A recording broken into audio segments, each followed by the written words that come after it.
I am with the amazing women of Fat Mascara. Thank you guys so much for being on Naked Beauty. I'm so excited to talk to you and love your podcast. So it's an honor. Thank Same. you. Ditto, right back at you. It's very exciting. I'm really excited. So, okay, I have to ask, how did you guys meet? Because I know Fat Mascara started 2016, but I don't know how you guys met. I thought you were going to say 20 years ago. Does it feel that long? Does it feel that yes long? And no. Yes and no. We actually met in Ghana. Yeah, she usually handles this question. Yeah, the meet cute was in Ghana. Well, actually, the airport on the way to Ghana. This is so random and not what I was expecting you guys to say at all. In Ghana, okay. Yeah, no, we went on a press trip. Jergens, I mean, they're not really doing press trips like this right now for obvious reasons, but we were going on a press trip, and there, you get there early, obviously, and Jen was in the lounge. I'm going to give you the short version because I don't want to bore everyone, but our mutual friend Susan, who was the publicist, was like, oh, you must know Jen Goldstein from Marie Claire. And I was like, I actually don't know her. And she's like, oh, that's so crazy. I feel like you guys would be friends. At the time I was at Cosmo, and I met her and I was like, oh my God, like I kind of could see this, but I was like, she was so different from me. She was in the airport lounge. She had this, well, first of all, I didn't even like understand that there was an airport like lounge that I could go to at that point. I was like at McDonald's, like stuffing my little face with fries. It was like just so funny. We were both kind of like doing our own thing. And then I got there and she had on these like harem pants and all of this luggage. I'd packed like everything I needed. Excuse me, not all of this luggage. I had one little carry-on. No, but Yomi had all the luggage. Yes. But I guess like my point was like you were like prepared in this different way that I was. Like we were very kind of opposites about this trip, which was kind of, I guess, has played out in the podcast in certain ways, but it like worked. And over the trip, we got to know each other better, and it worked. And it wasn't like after the trip we were calling each other every night by any means, but we became very good work friends, and we were in the same building, the Hearst Tower, and I always really looked forward to sharing a cab with Jen or seeing Jen at an event or in the building. And I think our friendship over the next 2 years, that was 2013, and then we started working on FM, and 2 years later, like grew in a very natural way. Jen, would you say, I mean, that's my perspective. Yeah. Would you say that? I feel it's always weird to hear someone talk about your friendship. No, it was an opposites attract story. Yeah, for sure. Yeah. And even though you guys are saying you're opposites, I think what you guys both have in common is you both have a sense of humor, which I feel like is really important. Oh, I love in the laughing beauty with Jen. industry. Yeah, you guys are always laughing, always cracking jokes, which I love. I think we need more of that in the beauty industry. I always say like the men's marketing side of the beauty industry is willing to go there, but like nobody is funny in women's like beauty marketing until maybe very recently. And I just think it's such a loss, really, because that's how I want to be talked to as a woman. I want to enjoy my beauty rituals. I want to have fun doing them, Absolutely. Well, I need to know like where you guys grew up and what your first experiences of beauty were. So Jen, do you want to start? Sure. I'm from Philly, Northeast Philly, and I have non-existent beauty experiences. I grew up like in the muddy fields of the soccer field, sports athlete, all of that. When my grandmother was like very much into beauty, and I remember she got this was okay.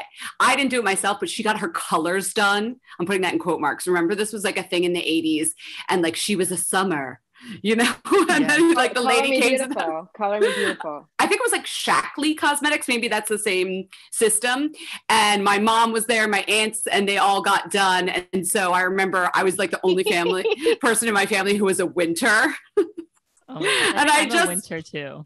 Yeah, and it was just, I didn't wear makeup at the time or anything, but I loved the whole like all the women in my family getting together and having this beauty experience together, and it kind of stuck with me. And I just always liked the collectability of products, even if I wasn't using them. And then it grew from there. Cool. And so, how did you even know that working in the beauty industry was a thing that you could even do? Well, just to continue the Philadelphia story, then I was working at a retail store in West Philly during college. And do you remember Tony and Tina Cosmetics? I do not. Okay, it was this like groovy, high vibrations, like chakra-based beauty system of the early aughts. It was very sounds cool. I think actually late 90s, right, Jess? When did Tony and Tina launch? Tony and Tina, I think, launched at the late 90s. Yeah, I'm gonna say late. I'm gonna put a stake in the ground. Christina might have an issue with it, but I'm thinking it's late 90s for sure. Christina was the co-founder with this guy, Tony, of this brand. And so I worked in retail, so I knew how to sell makeup. Well, they wouldn't let me sell it. I always did the cash register because I wasn't good at selling it. But I didn't know the back end. And Tony came of Tony and Tina Cosmetics, which was one of my favorite brands. And he was doing like an in-store appearance. This is such a weird story. He ended up sleeping over my house. Okay, I know it sounds gross. He was like this middle-aged, like cosmetic executive, but he was selling to college-aged women. And it was like the spring fling at my university. And he was like, I want to know what that's about. Can I like stay for the weekend? Like he was the total gentleman, stayed in like our sofa and went to all the concerts with us. I remember because the Roots played and it was like amazing. And he was like, this is so great. I'm like soaking in the college female experience, and that's who his customers were. And so he kind of taught me about like the backside of beauty and how marketing and selling and like, you know, that little eyeshadow that I love that costs like $14 only costs $2 to make. And from there I was like, maybe I should work in beauty. This is cool. Oh, that's so interesting. Okay. Now, Jess, I have to hear for you. Where did you grow up and what were kind of your early introductions into beauty?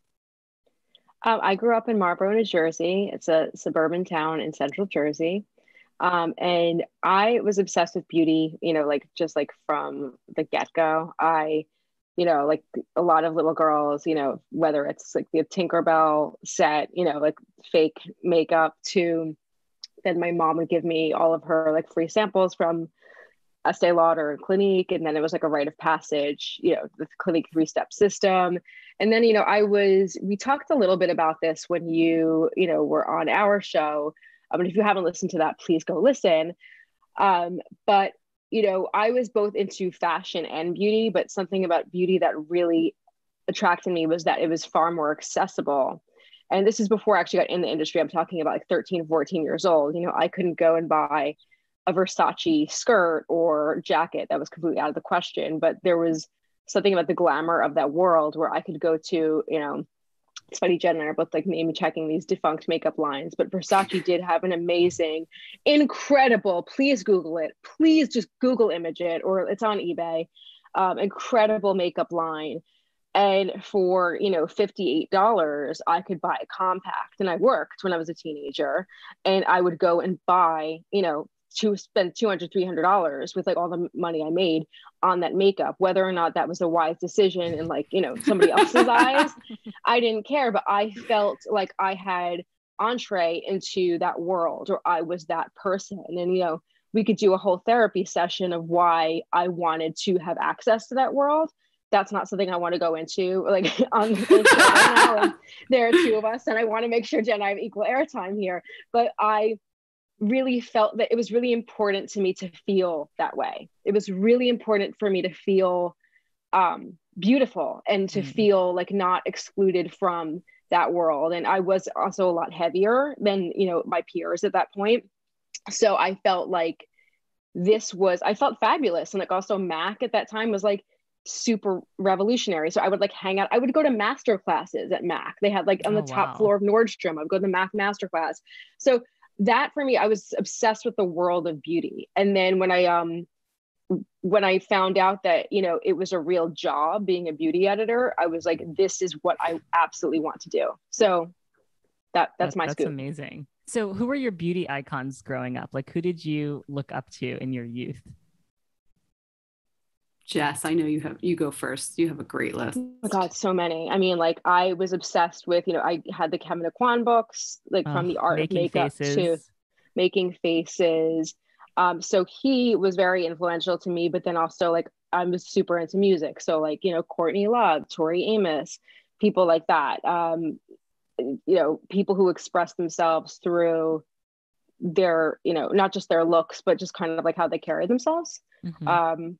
Women, you know, very like 90s, Shirley Manson, you know, I know she's super problematic now, but at the time, like I was like, oh, Gwen Stefani, she like really rocks the red, you know, lip, like, you know. Gwen Stefani's problematic now? Ooh, just Google. Okay. Is it because of the hair girls or something new happened?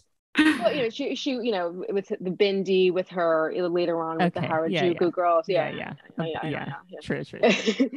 But yeah, she was super creative with her looks, and she still does a lot of, interesting stuff. Mine were kind of music. It's funny. It depends on the year, but they were music too. I just realized we had that in common. Because if you went middle school, it was Salt and Pepper, and I had. Oh wow! Yeah, I had the haircut. Oh my God, I so wanted that haircut. I had the asymmetrical, and then my hair was like only wavy, so then I permed it. But then I straightened the perm. It wasn't good for me. But then by high school, like I had moved on, and I was like, I was torn between Courtney and Kurt. Honestly, I more wanted to look like Kurt, like with the red hair. I got my manic panic out. Yeah. So can Kurt Cobain be my beauty icon? Absolutely. Okay. There we go. That red hair. Yeah. Yeah. Totally. Yeah. He can totally be your beauty icon. Well, okay. Yeah. Jess, I want to go to you for a second. You've been in the beauty game for a while, and you're also a new mom. Newish, not quite as new as me, but still, I'd say, like they say, the first 2 years are really hard. What keeps you motivated to keep going, to do your full-time job at Harper's Bazaar, to co-host Fat Mascara while also like being a mom? I'm crazy. I think, it's a really interesting time in beauty. And I think, okay, first of all, like with Fat Mascara, I think it would be nuts for me right now to be like, that was cool. Like, bye. Like, this really is, a passion and really like, it's funny when people say like, it's my baby, it is like, now that I have like a human baby, but it is, this is your baby, like Naked Beauty is your baby. Like it's something you started, and that's how I feel about Fat Mascara. This was an idea. It's something that, Jen and I have built together, and we have watched it grow from something that is, we had to tell people what a podcast was, and now it's like something that we're both really proud of, and to walk away from that is something that really would upset me right now. So even though it is really hard to juggle, I'm not gonna lie, and Jen and I talk about it a lot, like it would really make me sad because I feel super attached to it. And then with Bazaar, it's, I interned at Bazaar. I'm not going to tell you how long ago, but it was a very, very, very long. I mean, I'm not that long ago. It was almost 20 years ago. It's crazy, and it's exciting. I get to have a job in like really like legacy media, like an iconic brand that is something I'm super excited about and proud of to be a part of. And then I have to get to be a part of something that is like new media and is part of really the future. And then I have this amazing daughter. Like what am I gonna, right. I feel incredibly lucky. So I just need to figure out how to juggle that. And that's really a problem. It's something I deal with every day. It's something I deal with every day. It's something I just have to figure out. And I honestly don't have a solution right now. I mean, I'm asking you because it's something that I'm trying to juggle now as well. Full-time job, podcast, and being a mom. It's a lot. Like some days I'm just like, why am I doing this? No, but I feel, we're in the middle of a pandemic, and I hope I didn't sound like to anyone listening, like, oh, like cry me a river. Like I feel incredibly blessed, and true. So many people, millions of people have lost their jobs. And I feel incredibly lucky to have anything to wake up and do. And yes. And to be motivated to do anything right now. So I just feel like it's like kind of like there's a season for everything. There might be a season where I wake up and I have absolutely like I'm staring at the wall. So I'm just trying to enjoy it, but figure out how to make the best of it. Nice. And Jen, you majored in psychology and communications at Penn, which is a great school, a school I applied to. And ultimately, when I went on visiting weekend, it was pouring rain. And I was like, this isn't the vibe. Oh my God, those college visits were just like, if you met the wrong person, you're like, forget it. I'm not going here. Exactly. No, I was like into it. And then it was like pouring rain. And then I went to Stanford, and it was like people were playing volleyball and like the sun was shining. And I was like, oh, I like it more here. It was very superficial. I get it. But so you majored in psychology and comms, and I feel like there's so much about beauty, especially the marketing of beauty, that is so closely linked to psychology. So I'm wondering how like that degree and background has served you in your career. Well, Brooke, I'm glad you asked. Actually, my thesis senior year was based on the research of Dr. Nancy Etkoff. She wrote this book, Survival of the Prettiest. She was like a psychologist and evolutionary biologist, and it was talking about like, is there an evolutionary basis for what we find attractive, which I found fascinating. So I sort of like turned that into what are the cross-cultural like commonalities in what we find attractive across different cultures, because like, why do you redden your lips in certain countries in Asia and also do that in certain countries in South America? Like, what's behind that? And as I was doing all that research, you know, cosmetics kept coming up and again and again, and they were being used to sort of mimic these like biological things that people find attractive. And I just thought that was fascinating. Mm-hmm. And I originally wanted to go into marketing because I was like, that's why I did psychology, because I thought I like how people's brains work. But then the more I learned about cosmetics as I was doing this thesis, I was like, maybe I can like somehow combine all of this. And truly somehow my career has, which I don't know. I don't think usually people go to college and have that direct of a link from what they studied in college to where their work is. But yeah, yours all kind of meshes together. It did. Yeah. And I think what's amazing listening to both of you is you guys knew pretty early on, I mean, in the grand scheme of things, what you wanted to do. And now all of these years later, you're kind of living that out, which is amazing. I think a lot of people, it takes them quite a bit of time to kind of find their purpose and what they're doing and why they care. So that's something you guys should feel really grateful for. I think we have that in common. We both like, and we both have a little bit of a drive that way. Like if we find something we want to do it, we're like, okay, what's the plan? How are we going to get there? Yeah. That's great. Well, you know, your podcast is so successful, and then you guys on your own kind of have this really incredible space in the beauty industry. So I'm wondering, as two white women, how do you use your platform and the voice that you have to kind of elevate Black and brown voices in the beauty world? I have to say, it's like one of the greatest parts about being a podcast and not just print media anymore is that you get to tell those like deeper stories behind things, which is kind of why we started the podcast. So it comes to mind for me, but Jess, you can answer as well, is not just like the guests that we've had on that are diverse. I think we've had some topics where we sought out specific guests because there were topics that we wanted to touch on. I'm thinking of like implicit bias in medicine. There was a lot of research. Actually, it was started last year about how doctors have implicit bias against Black and brown people. Mm-hmm. So we found, well, actually we knew Dr. Taylor, I've known her for years, a dermatologist who studied that, who was implementing a whole program for her residents about treating implicit bias within the workplace. So we both like come up with topic ideas and then find guests that can speak to these things. But then we also have on a diverse group of guests. And then the other thing that I think is important is when we have on people in positions of power, like that are not Black and brown, right, we ask them what they're also doing, just the way you just asked us. So like, there's a couple we've done this to, and I'm so not done this to, it wasn't like a gotcha moment, but like MAC was dealing with a lot like discrimination in their stores. There was a lot of bad press that was about MAC and how they were dealing with Black and brown people. So Drew Elliott came on the show. What's Drew's title? I can't remember. Creative director, Jess? He's the creative director, I believe. Yeah. And so we asked him, quite frankly, like, what is your company going to be doing? Because he was in the position of power, you know, right. And he had a good answer, and he was talking, and he also was frank that like, listen, we're not going to get it right always, but here's like what we're trying to do. So I don't know. I think it's important to not just ask the guests who are Black and brown what they're, you know, what they feel, what their stories are, but also ask the other people what they're doing to make change. Totally.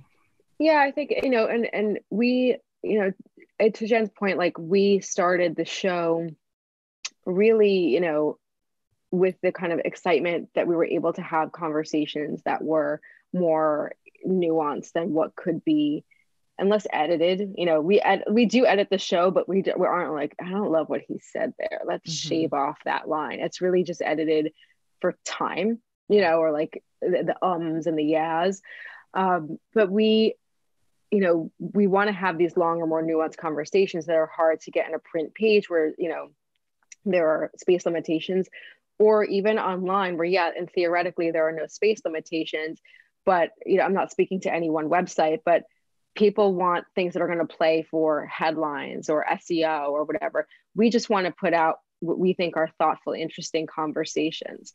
And we've been able to do that with a lot of different on a lot of different topics with a lot of different guests, from people who are super famous to people who are kind of more just like coming up, or, you know, maybe it's a guest who's like a scientist, or maybe it's, you know, freaking Sir John, you know, it's a real wide array of experts. And I'm really proud of like the topics that we've covered, whether it's like Jen was saying, that Dr. Susan Taylor with the implicit bias, or, you know, I don't know, Jen, was it before or after the whole Marc Jacobs show, the cultural appropriation? Oh my God, I forgot about that panel. I mean, we did a panel at Ludlow House. That was so, in that 2016.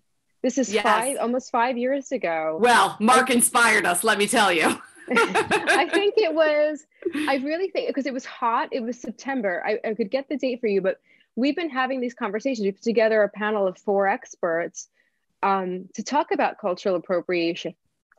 And it wasn't a leading conversation. It was just like, what do you think? Like, it wasn't us being like, right. And we want to tell you this is cultural. It was really just, what do you think? And we would just ask questions. And I'm just sorry, just for the listeners that don't know what Marc Jacobs did, this was the show where the models all came down the runway with dreadlocks. Or whatever you want to call them. But people, white models in locks, people weren't happy.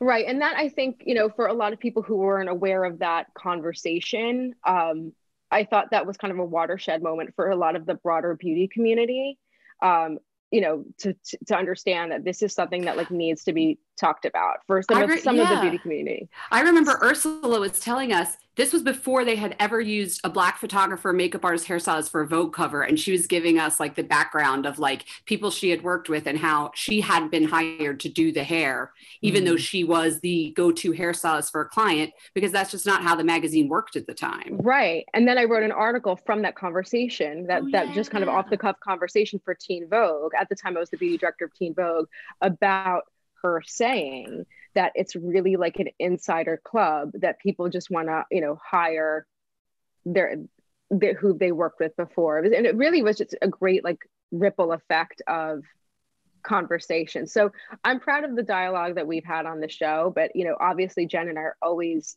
talking about how we can improve. I'm not by no means saying that Fat Mascara is, we're just you know, perfect, and there's no room for improvement. So but I feel that we've done a good job, but of course that I think we can always do better. Yeah, I think it's 100% it's on all of us to always do better. I think about always having my guests on that have intersectional identities, but I could be doing even more in that space. So that's something that I'm trying to commit to for 2021. So thank you guys for sharing that. I want to get into some beauty hot topics with you guys before I dive back into your respective backgrounds. So just because I feel like I'm now in this cycle where I see trends, I'm hearing from a lot of publicists, like I kind of understand a lot more about the beauty industry than I did even maybe 2 years ago. So I think, okay, I know the first thing I want to start with. One moment. Okay, cosmetic surgery. Now, I want to know your because I love skincare, but I also think a lot of people are expecting skincare to do the work that sometimes only cosmetic surgery can do. And I'll give you guys a personal anecdote from me. It's been a long time now because I couldn't do it when I was pregnant, but I got Restylane under my eyes. And it was this kind of thing where like to fill like the hollows under my eyes. And I was like, I've been using eye creams for all of these years. And there's some things that just can't be, you know, eye cream's not going to like fill in the hollows under your eyes. So talk to me about how you feel about cosmetic surgery. And do you think that some people are expecting skincare to do more than it possibly can? Yes, I absolutely agree. I think it's not just their fault, though. I think they're often marketed to that the eye cream can do more. The language that surrounds the way we talk about beauty. I was just talking about this glow recipe is not using the words poreless or flawless anymore, because you're not going to be poreless. You're not going to get rid of your eye bags completely. And I think we make it really, like we make a point of saying this on the podcast a lot, that like, listen, they can, you know, products can only do so much. And a lot of it is psychological. Like it makes you feel good. So as far as my thoughts on what you got, though, I wouldn't have called cosmetic surgery. To me, that's like, you know, a non-invasive cosmetic procedure, because you didn't get out the scalp. Minimally invasive. Okay. Thank you. Because there was no scalpel involved. I am pro. I am both pro minimally invasive and pro knife. Like I will do, because I'm like, you know what? I'd rather save my money. And, you know, if you could save, this is the thing though, this is also based on the income and what can you afford. If you can't ever afford $500 to get a little bit of Botox or $800 for some filler, then yes, of course, if it makes you feel good, use the products. But I'd rather save up my money and do fillers and tox than, you know, buy a $300 eye cream. Two $300 eye creams, you could have, you know, your filler at that point. Right. True. Okay. So are there any treatments that you particularly like? I mean, all of them. I mean, the stuff in my face, honestly, I think about there was this study once that they ran, they did like an MRI of people's face who had like filler and things. If you did an MRI of my skull, I don't even know what you would find in there. Maybe my dermatologist did, but there's like Voluma in there, Restylane, Juvederm. I've tried all the neuromodulators. I haven't. A modulator. It is the generic term for Botox, okay. Dysport, all of those. I've tried the multiple different ones. Like I started getting Botox when I was 29. So, oh, wow. I mean, see, there's 15 years of shit in my face. Well, you look so young. You look amazing. It works. Yeah, no, I mean, the thing is, I feel like I want to get more into it, but isn't it interesting that when we have conversations with women, like the first thing is like, oh, what's your skincare routine? When it should really be, oh, like, yeah, it's a good point. What are all the things that you're doing aside from your skincare routine? Like, I don't know. I think the deeper I'm getting into things and like the more I interview people, I'm realizing that a lot of us are doing way more than just like a moisturizer at night. So you're pro, it's clearly paid off. You look amazing, but you also look very natural. It's not like I would look, you know how you can look at some people and you're like, especially I feel so bad for my LA listeners because I think that they always think that I'm throwing them shade, but like in LA, that's technically where I tend to see the most people that have really overdone it. So you're pro, and is there any specific treatment that you think is like the most life-changing, like the most like, if you're on the fence, go ahead and do it? I think lasers also are a nice way to like dip your toe into that. Jess and I both had laser treatments, and I remember what was the one I got? Fraxel. It was like Fraxel. A week later. There's other ones where you could do like the baby. No, go in. Like you're gonna look weird for a couple days, but then like all of a sudden you're like a baby.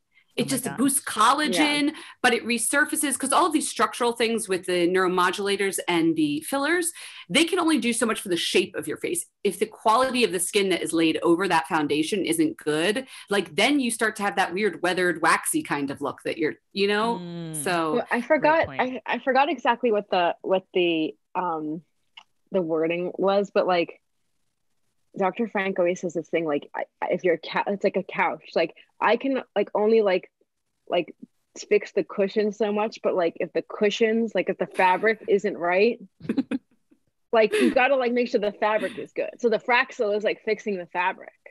Okay. Like, do you know what I mean? Analogy. Like, he says it much smoother, but it's like you need the fabric. That's your skin, by the way, to be like right. Okay. So that's where I think the skincare, we're talking, I feel like we're kind of like nagging on skincare. No, not skincare nagging. Does work. Like retinol works. A great moisturizers work. Like your skin's gonna look better if you use proper skincare. If you're gonna use retinol, you're gonna see a benefit. But you can't avoid, you can't like ditch the sunscreen and be like, it's okay, I can get Botox. You know what I mean? Like it means the two work in tandem. Okay. So minimally invasive procedures. Do you do them? Are you a fan? Are you asking me now? Yes.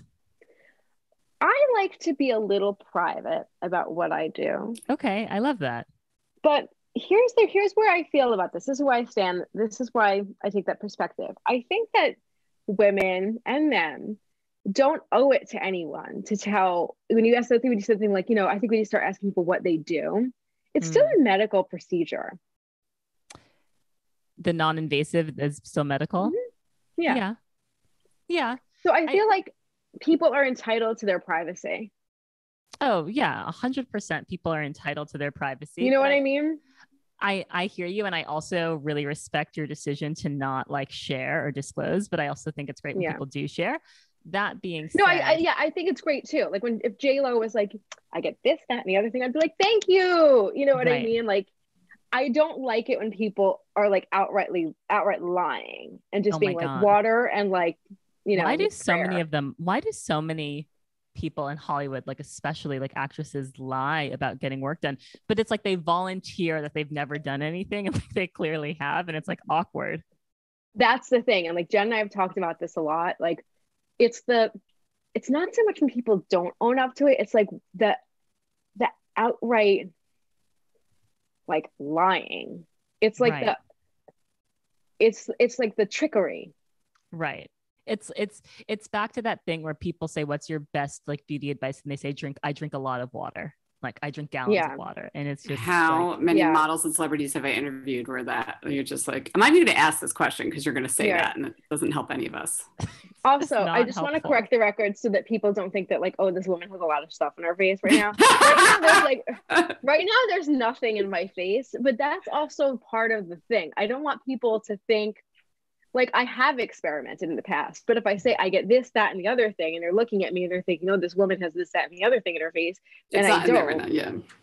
It's like, it depends on like what I'm doing. Right. If I'm trying something, but if I put out this like bulletin, not that people like care what I do or are following, like give two thoughts about me, but then it's like, oh yeah, heard, you know what I mean? It's like, I don't, it's just like, why put that out there if it's not actually true that day? Sure. I totally get it. You know, I totally get it. I am though going to try Fraxel as a result of this conversation. That's amazing. Fraxel's amazing. Jen didn't find it painful.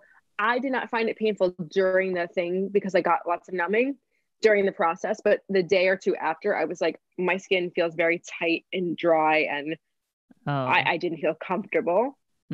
So like, I just say like, don't treat it like it's nothing.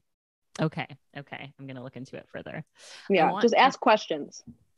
Yes, always. With any procedure, you just have to ask them questions so you feel comfortable going in. I want to ask you guys about your interview with Kim Kardashian because 1, iconic, 2, congratulations, 3, like when you think about her impact on beauty culture, like I truly think the way that so many women self-present would be entirely different if Kim Kardashian did not exist. Like she's like, I think about there's like Marilyn Monroe who like impacted her entire generation. And I think for us, it's probably Kim Kardashian from a beauty perspective.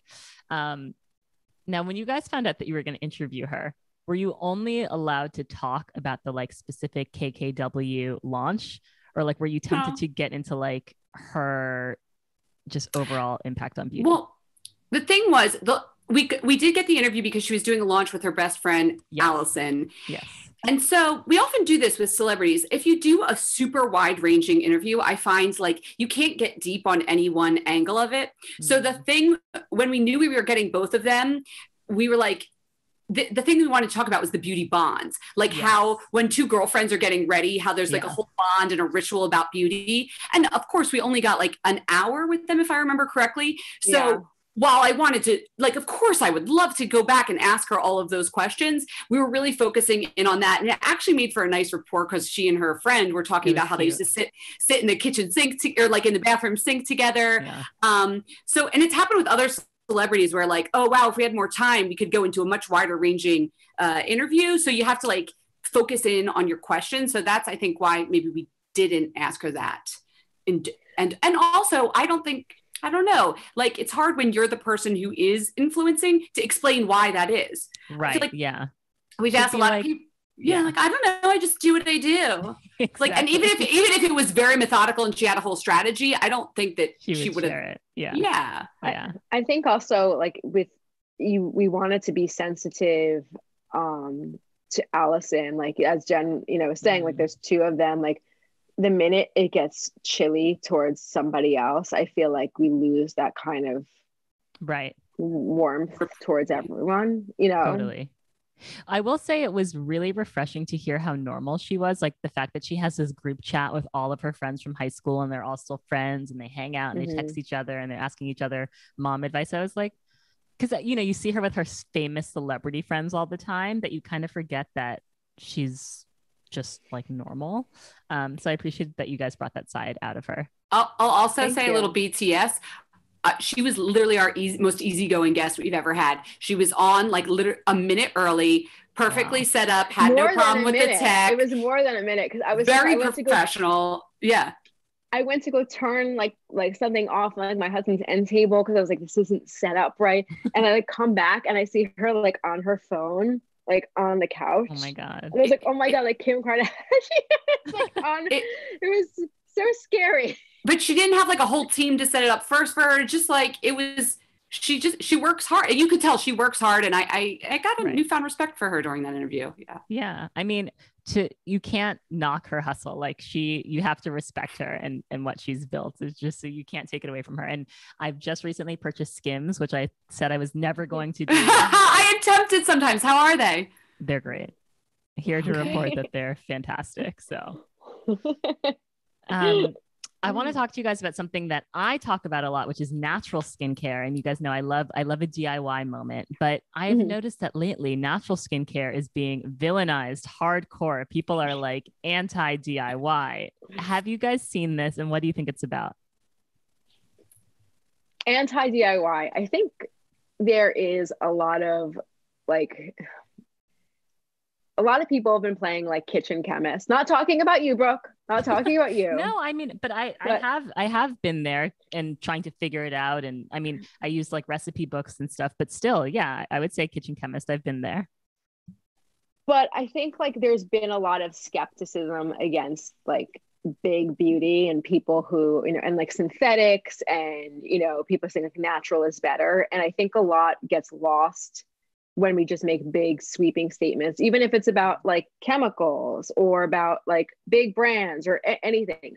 I think when we just talk in like big sweeping statements, things get lost. So when we talk about like naturals, you're saying like naturals are getting a backlash. We see it in conversations pop up like, you know, all products with fragrance are bad. All products with essential oils are bad. All products with, you know, anything that's granular, like exfoliating, manual exfoliants are bad. So I would never say that like somebody making a bath scrub is you know, it's a subpar product. I wouldn't no, like that's fine. If you like it, that's fine. But I think the conversation, like everyone was saying that natural is better than synthetic. There was a large group of people saying that for so long. Now people are saying actually, you know, that's a sweeping generalization. Maybe we need to like rethink that. That's how I perceive the conversation. And I'm not mad at that because we know that that's not always true. Yeah. Jen, what about you? I think you can't discount what this year and the pandemic has played into it, even if we don't realize that's why. I think there's this new thinking about science that people are realizing, oh, wow, like I should be listening to actual people that work in STEM, chemists and researchers and epidemiologists, not necessarily marketing people and or politicians. You know, it's something about like, oh, you know what? I do want some hardcore freaking Clorox wipes right now this year. Sort of trickled its way into the beauty sphere, where if we're questioning general medical advice and figuring out how to keep ourselves safe and happy, and, you know, maybe that also worked for skincare. And so people are like, maybe I, you know, would like to see what the experts think on this. But I think it'll sort of balance out as things settle, like Jess said, because you don't want to make sweeping generalizations. So you'll choose to DIY like a body scrub. I love a DIY body scrub. Am I going to make a DIY face scrub? Probably not. And also, you know, a lot of brands that, you know, this is taking a step further. And I don't think this is what you're talking about, because you're not going to sell 500 of your body scrubs, you know, and leave them on a shelf, you know, in preservatives, Brooklyn for, you know, 7 months. But a lot of people are skeptical of big brands and they say, I'd rather use Joe Schmo's, you know, natural scrub. But, you know, there are conversations about big brands versus natural, but a lot of these brands that don't have preservatives, things get funky. So it's a very specific example. but we see that come up all the time when they talk about, you know, big brands being, you know, once the Joe Schmo brand was bought, oh, then this brand made it terrible. They added in preservatives, they added in this, the other thing. But certain things get lost because they do need to do that for things to be like shelf stable. So Sure. I'm getting into the weeds here, and I'm sorry to kind of like nerd out about this so much, but I think that's where a lot of the natural conversation, people get pissy about it. Sure. I love a beautiful natural product. I would love to try one of your scrubs. When you were talking about our show, it sounded so delicious with your pumpkin seed oil. I was like, oh, I need to try that. But yeah. I do think that it is kind of, it's got to be somewhere in the middle. Sure. And I think, yeah, you're right. Making it for yourself is totally different than selling it. And Jen, the point you made about like the pandemic and how we're questioning science, like that's such a smart observation that I never thought of. So thank you for that perspective.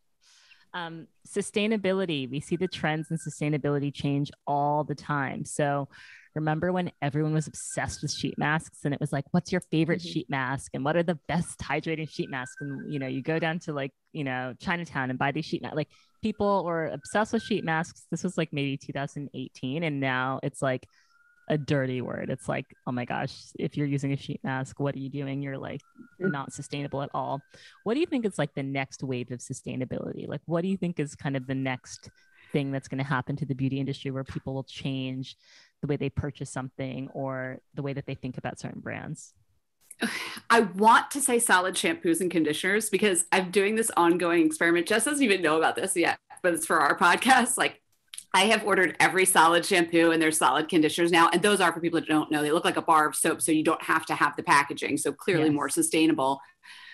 Oh, wow. It's a tough category. I want the package. The answer that I'm giving is that I would like to see the packaging change for products that aren't one-time use like the sheet masks, but that are the outside packaging of things that we refill. Like, why do they need to be plastic, right? Why do we even need them at all in the case of these solid products? But I'm just going to say, here's a hint, like those are not up to par with liquid shampoos and conditioners quite yet, but I trust in science. We'll get there. Yes. Jess, sure. What about you? What's next for sustainability? I think, you know, I was going to say, you know, I'm really interested in a lot of the bar products and, but I don't want to, you know, repeat your answer and I agree with you that they're not up to snuff, all of them. There's only one or two that I really like, but I think what is a really exciting movement, but one that I think the media is going to have a hard time really doubling down on for obvious reasons, is just kind of the pulling back of the obsession with newness and the obsession with just kind of more and more and more. And it's the same thing, you know, I guess with fashion, you know, you're never really going to see a buy less story. You sometimes see like a capsule wardrobe story or essentials, but beauty, you know, I do kind of see like there are some stories like skinimalism, people kind of paring down their skincare routine. I really like the trend that we saw about 7-8 years ago of like posting your empties. And that was, you know, look, I love this so much that I finished it to the bottom of the jar. But people really boasting about using a product so much that they finished it, not just like, here's my wall of 45 billion things. So again, it's like, it's got to be kind of somewhere in the middle, or maybe it's going to be cool to be, I don't know, look at my, like, I've edited down to like, this is my capsule routine. And for advertisers, it's like, oh my God, I made it into this influencer's 5-step routine. That's how good I am. Not I've made it into her wall, her shelfie. Her roundup of 100 new products for March. I think that's a much bigger status. If you're in, you know, Jen Edit's closet and you're in her 5-step routine, that's much more valuable. Totally. So I think we kind of have to change our thinking. I love that. For me is a much, you know, I'd love to see that shift. Yeah. And I but think the influencers have to move that, you know. Yeah, but you know what? I feel for the influencers because now I'm in this position where I'm getting sent all of these products, which was not my reality a few years ago. And they're exciting products and you want to try them and they're offering to send them for free. So like, are you going to say no? And then you have them and it's like, how could you ever finish all of them? You only have one face. So I think it's, if you really love skincare and you've got these great skincare brands and you really are eager to try the products, it's like hard to say no. But I would love to have like a 5-step routine. It's just like never going to happen for me. I try to stay at a brand's now. And it's met like kind of sometimes it's like, sorry, we don't have that, but like, can you send me a lab sample? Oh, and I know that's not the full experience. No, that's really smart. I love that idea. Yeah, because it's I can't, I have, you know, I have a 1-bedroom. My husband works in product development. So there's products like coming up, like our kitchen table is not a kitchen table anymore. We've got a baby, it's nuts. So I can't have the whole line anymore. Just send me it's wild. I totally get it. To a 2-bedroom soon. Maybe things will change. I totally get it. Jen, I want to ask you about your time at Inked magazine. Why? Well, it's really interesting. One, do you have tattoos? Yeah, lots. Okay, can you tell me about your tattoos? Oh, I mean, the hands are just like small ones, but okay. Those are almost like don't even consider like little finger tats. No, like... they're all. I have a big one on this hip, which I got like live on television. I have a big one on this hip, which I got in a trip. I have like that ankle. I've been waiting. Dr. Wu owes me one because we were working on this project together, but I can't get my butt out to LA to get it. I love tattoos. Yeah. So I was the editor-in-chief for a while at Inked magazine. Yeah. My ex-boyfriends and I actually we took it over from these guys and turned it into more of like a high-end fashion magazine. These days I've been watching it and it's not quite the same thing, but yeah. And I remember Kat Von D was like one of our early, like before she had KVD Beauty, and she's problematic too, but like there was this whole like tattoo community that we wanted to talk about, but not in a way that felt scary or like, you know, going into a tattoo shop for a lot of people is very intimidating. So we were trying to like, that magazine was trying to make it more like a lifestyle, if you will. Totally. No, I which any tattooer who's listening to this is like, oh God, rolling their eyes. Like, but yeah. Wait, that was the goal. So do you think you're going to get more tattoos in your future? Because I hear from people that have tattoos that it's like addictive, that you don't just once you get one, it's like you've broken the seal for sure. Oh, I got these when Jess, I can't remember what, maybe it was the 2nd anniversary of Fat Mascara. I took Jess. Was it the first year? I took Jess out to, what tattoo shop did we go to? Saved. Okay, I took her out to Williamsburg. Was that your first time in a tattoo shop, Jess? Yes. So she sat with me and I got these little eyelashes on my pinkies, like in honor of Fat Mascara. We actually recorded it for the show. Our sound quality was questionable back then, so I'm not sure, but it had the buzz of the machines in the background and everything. Yeah, so to me, it's like a collectible. Almost all except for one of my tattoos, it's for my grandmother Ruby, are black and gray though. Like I don't do color tattoos. Hers is special because it's a ruby, so it's red. But other than that, yeah. Oh, I love that. And talk to me about this silver strip of hair that you have, because I feel like it's very iconic. It's very part of you. Okay. Is it dyed? Have you like created this look, or is it authentic? Oh, no. I started going gray when I was like 14 or 15, but it came in this white streak right in the center of my head. And then I guess maybe about I started dyeing my hair right after that, like pink and all sorts of colors.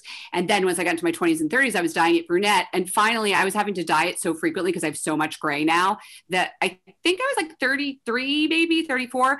I was just like, I'm not going to dye the whitest white part. I'll just dye around it. So it made me like not have to dye as frequently. And and it was also like, I wanted to have a thing because I felt like there were so many like brown hair, brown eyes, like totally people my size. I'm like not big on like a fashion statement. Like I didn't have like it was my look. I wanted to have a look, you know. Yeah, it's so iconic. It needed branding. No, it's really iconic. I can't think of you without thinking of your like signature. Yeah, one of our former interns did these illustrations of Jess and I, and like mine had like the big white streak in my hair. I still use it for my Instagram photo just because I was like, cool. I'm glad people like will know me that way. I think it's really cool. Jess, I want to ask you a few questions just about your life postpartum and being a mom, because I know that's something that we can definitely relate to. What do you think's changed the most for you since becoming a mom? Like, what are the things about being a mom maybe that you didn't know were going to change that changed? I think I didn't, naively or not, I didn't realize how little time I would have. I really just thought that like my life, I don't know what I thought, which sounds really stupid. I really know how dumb that sounds. I just kind of thought like it would all work out, but it is really hard to figure it out. And I just kind of felt like the baby sleeps and like the baby is like happy and the baby like How sits old in a is Lake bath. now? Almost 13 months. Yeah. Wow. But you know, the baby needs all of your focus, like all of your eyes and like all of your attention. Like I cannot, if I'm with her, I have to be 100% with her. And if I'm not 100% with her, I can feel that she knows I'm not 100% with her. And I feel really guilty if I'm not 100% with her. And I just know she knows. And like she could hurt herself if I'm not 100% with her. Right. And and that's really scary. And I can't be like on my laptop and like looking like, haha, that's so cute. You know, like I have to be, you know, I can't be like multitasking. Right. And before I had a baby, I really think I was just kind of almost like working all the time, either on Fat Mascara or Bazaar, or then I was like seeing friends and the gallivanting. There's no more gallivanting because of the pandemic. So that's kind of and I had the baby like 3 weeks before the pandemic. So that's timing. Kind of a moot point. Yeah. So it's like a moot point. So I don't really know what that's like now, but it's just kind of, I guess I just did not realize like it's not about like what I am trying to achieve anymore. It's about achieve what you need to achieve in a very small window of time. And then it's about her. And that should be very obvious to any person who considers having a baby. Yeah. But I think it wasn't until like the comet hit that I have to really compartmentalize. I think that's such an amazing point. But don't you also think that moms are really good at being proficient with time? It's almost like 20 minutes is like let me sit down and do it 20 minutes versus like I'll get to it later 20 minutes. Well, I guess that the other thing is I've had to learn to, or I'm learning to be, because it's not like, oh, I've become a different person. Like, no, I'm starting to become more direct because I don't have time to be like, maybe like I have, because I have to be more direct, because if something is going to take time, or if I'm not sure something's worth my time, then it's like, I don't have time anymore. You become more efficient. Yeah, efficient. Yeah. Yeah. But that means also being direct. And sometimes I don't think I've been direct before because I'm afraid of like being mean. But now it's like, I need to just be direct. Yeah. I think that's great. Yeah. So that's it. Yeah. Okay. Yeah. So Jen, what are your top 3 beauty products that you love right now? I mean, this is always changing. And I love a serum, an anti-aging serum. Sorry, I still use the word anti-aging. I don't think there's anything wrong with it. It's just like, I just use it generically to mean like fixes texture issues that you might have and things, you know, like Kleenex. I'm not saying aging is bad. And I like to have like crow's feet and things, but it used to be Skinmedica TNS. It still is. That's like my go-to. But I have been using this Heraux serum, Heraux, an anti-inflammaging. It's just treating when low-grade inflammation is the source of, you know, skin aging. And that is what it's treating. And I found it to be really good, especially I have rosacea. So it's sort of like hitting a 1-2 punch with rosacea and a little bit with the texture issues I have. Oh, so wait, that's what's it called? Heraux, but they're trying to be French about it. So it's Heraux. Oh, interesting. Yeah. Wow. Yeah. What do you know what like what's the active ingredient? Yeah, it's a proprietary ingredient that works on a cellular level to decrease inflammation. They call it like HX3. You know how like I can't remember the exact name, but they gave it their own name and you won't find it in another serum. But I do think in general, I can't take retinol. My skin does not like it. So I look for like much more focused on anti-inflammaging, growth factors, those kind of things that don't speed cell turnover, more work at that like low grade cellular level to bring down inflammation. And that then changes the way your skin appearance looks. Wow. So that's what seems to work for me. Wow, that was a long answer. I think you asked a beauty journalist, so. I know. I think that's the most scientific answer I've ever had. Okay, tell me, what are your other two top beauty products right now?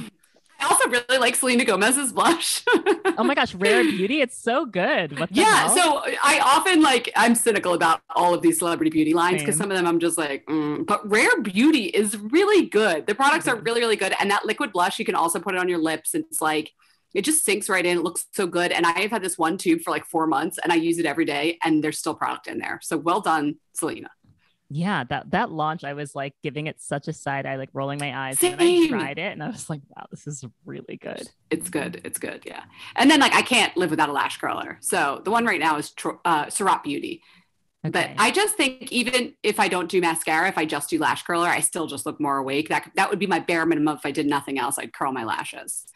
Wow. Okay. Good to know. And I never use lash curlers, but good to know that Surratt has a good one. Yeah. Jess, what about you? What are your top 3 beauty products right now? Top 3 beauty products right now. I love my Trini London VB lip and cheek tint. I just think her products are amazing.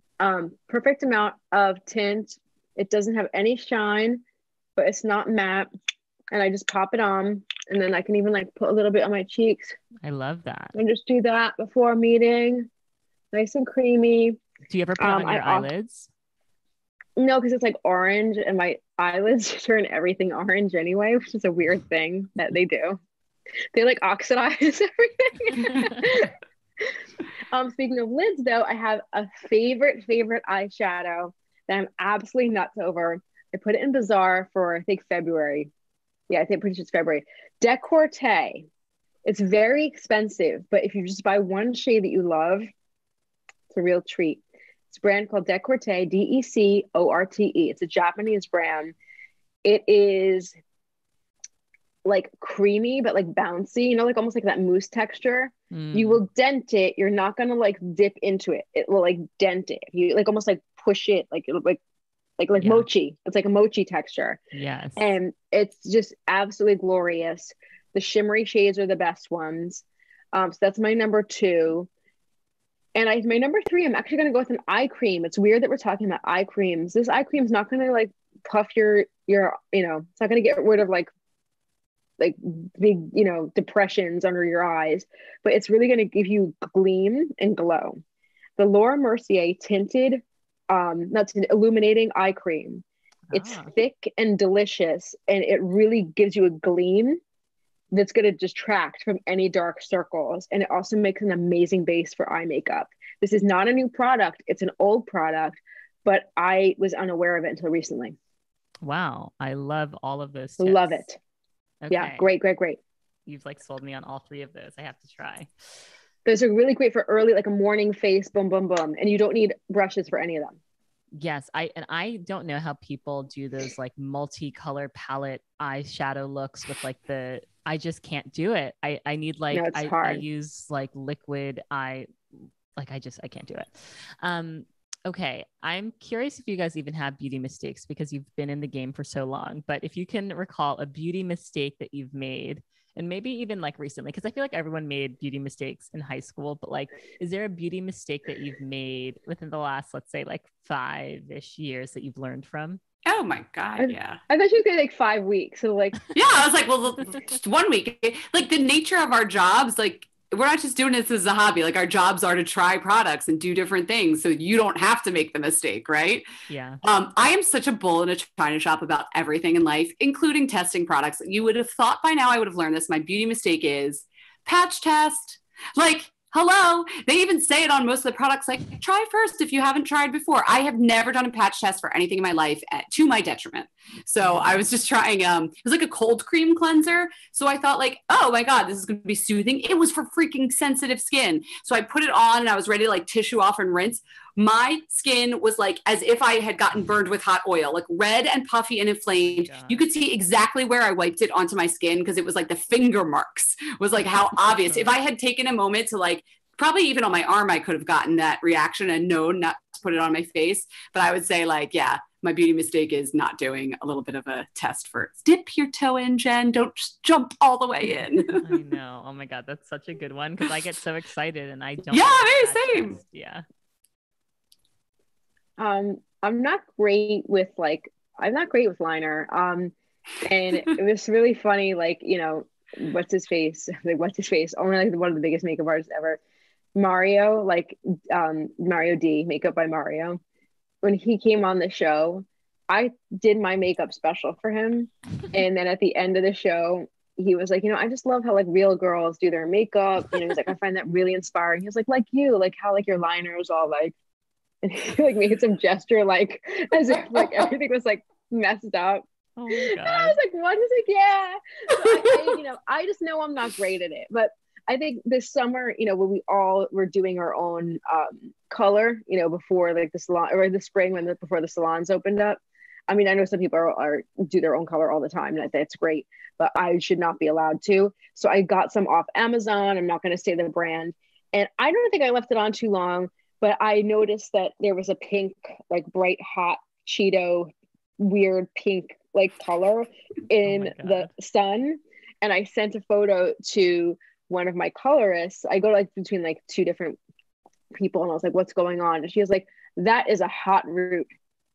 And I was like, what? She's like, a hot root. Jen and I have written about hot roots a lot, like in our career. And I was like, oh, now I truly understand like what a hot root is. It's like when it's orange because you've lifted so much of the color, and the heat of your scalp oxidizes or treats the color faster, so it like will get brighter than the rest of your hair. It's like it was so bright, but also I learned something in the process. Very often the developer in a box color, this is a learning moment I think for everyone right now, the box color developer is very strong sometimes versus when you go to a salon, they like temper it more. She's like, that box color clearly had a very, very high like thing. It wasn't just me, but she's like, you could have also left it on. So anyway, wow, it was you live in hot. Yes, hot, baby. It's hot. Do you guys have any facial devices that you love, like Ziip or NuFace, or because I feel like everyone's beauty routine is getting more and more high tech, and I'm wondering if you guys dabble in any of the devices. I think dabble is the word. My friend Felicia almost got me to get a Ziip. Like she came on, she was one of our guest co-hosts when Jess was out, and man, she was making it sound so wonderful, and I just still don't think I could get in the habit of using it. But I know a lot of people that really, really like that product. Yeah, people love it. I was using the Light Salon device for when I was on maternity leave, and I noticed a big difference. But you have to be consistent. Yeah, that's my biggest challenge. Like I'm just not. It's like going to the gym. Like I can't do it every day. Yeah, thumbs down. Okay, final question for you guys. And if you've listened to Naked Beauty, you know it's coming. But I want to know, when do you guys feel most beautiful? So Jen, you seem enthusiastic to answer this. Because literally, I can imagine, I was like thinking about how I always listen to your podcast when I'm running. And like every time I hear you ask it, I was like, if I ever get to be on Brooke's show, what will my answer be? So truly, I've thought about this for at least 2 years. I think that's when I first discovered your show. Okay. And then I was like, oh, do I have the balls to say it? But other people have said this on your show. It's right after sex. Like there's no other time. And I could be like, I don't even care what my hair looks like, my skin, naked. Maybe I still have some clothes on. Maybe there's panties around one ankle. Who knows? Like, it's just, you're in this lovely glow and you know that your partner's satisfied and you're satisfied, and that feels really beautiful. And sometimes I'm like, oh, I don't want to break this seal and like get up and pee. go pee after sex, very healthy for you. But like, cause that glow is so nice. But then once you go pee, then it's like, okay, now I'm back to Jen. But anyway, maybe that was TMI. See, here's what happened. I answered, I had a prepared answer. Then I come on your show and I keep talking and say too much. No, I love that answer. The distinction, that like line that's crossed from like before you pee when you go to pee is hysterical. You know what I'm talking about. I know that metaphysical. Yeah. Anyway, but it's a beautiful time. Yes. After you pee, it's like you're back to reality. Yeah. Yep. Yeah. Totally. It's like the clock strikes midnight. The carriage becomes the pumpkin. You're back. Yes. What about you? Well, I don't think I can top that. That was a pretty epic answer, I will say. I would say maybe wow, I don't even know how to top that. I guess I feel most beautiful maybe don't laugh. Like I feel like this is like such a corny answer when I'm like really relaxed. So maybe like after I have like a really nice facial or massage, or like, you know, when I'm just like when I don't have a care in the world. Yes. But also, you know, when I feel really beautiful, like when I'm happy with Lake. Yeah. I think that's probably it. I think pre-Lake probably like, yeah, like, you know, all with my white robe, you know, with my like serums on. But now it's really just when I'm happy with her, I'm like, we're looking in the mirror and I'm like, who's that? You know, that's I'm talking to Lake. Not you. I got it. Okay. Who's that girl? That's so cute. That's so cute. Yeah, I love that. And so relatable. So relatable. I love that. Like when like your child like giggles and smiles, it's just like a joy like no other. Oh my God, when she's doing this where she's getting in my face lately and she's smiling and she's giving me this like growl. It's like a happy growl. Like a little toothy happy growl, and I'm just like, and I crack up. I think that's when I kind of feel. I'm not like, oh, I'm so pretty right now. I'm not, but I feel happy, you know. Yes. Oh, I love these answers, and I love talking to you guys so much. And the panties are around my ankle.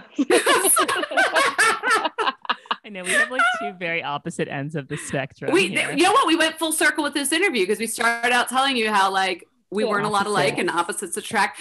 Thank you so much for letting us come on your show. This has been such an honor. Awesome. And so fun. So much fun. So much, I've loved like getting to know you guys better. And I'm sure my listeners know Fat Mascara, but if you don't, obviously check it out, subscribe. It's a fabulous show. Thank you. And yeah, thank you guys so much for being on. And we have to keep in touch and chat more about all of these things. Thank you.